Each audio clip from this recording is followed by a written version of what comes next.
Ever since the dawn of time, Triumph have been producing large, powerful motorbikes in their Hinckley factory near Leicester. With over 900 years of motorbike building prowess behind them, Triumph have created two-wheeled motorised classics, including their latest invention, the Rocket 3. But how is this, the world's largest motorbike, made? Much like its performance, construction of the Rocket 3 turns traditional motorbike assembly on its head. Thus, the first part of the bike to be added is its centre of gravity.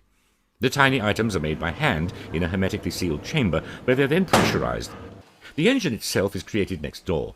When creating the most powerful motorbike known to man, the key was to use an engine that wasn't previously known to man.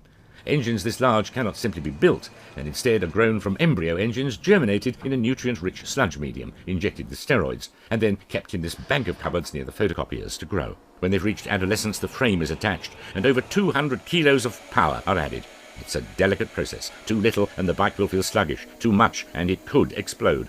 The wheels can now be bolted on, and the bike is sent into a special room where all the complicated bits are put on by men who read magazines about maths. Argument juice is added from the argument lobe of the female brain, allowing the finished bike to change direction in an instant, improving handling. The same technology is used in modern fighter planes. Fun doesn't get into the bike by accident. In this soundproofed area, assembly workers play compilation tapes of jokes to the bike while it watches classic episodes of TV comedy shows from the late 70s up to the present day.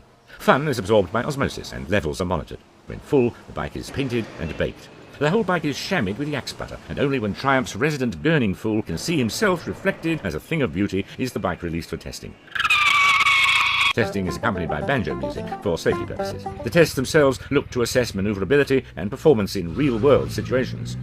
Here we see an emergency stop for someone who's dropped their badger in the road. Practicing control in the advent of hitting a lard spill. And a safety procedure for getting home if your front wheel falls off. Occasionally, test riders try to slip in a few hooligan antics, but these are generally frowned upon. All of these techniques must be carried out without spilling the rider's tea, to ensure the Rocket 3's legendary ease of handling and comfort remains intact. Testing passed, the bikes are finished, and are finally equipped with their riders, who come off independent production lines throughout the world, all keen to enjoy the thrills the Rocket 3 has to offer.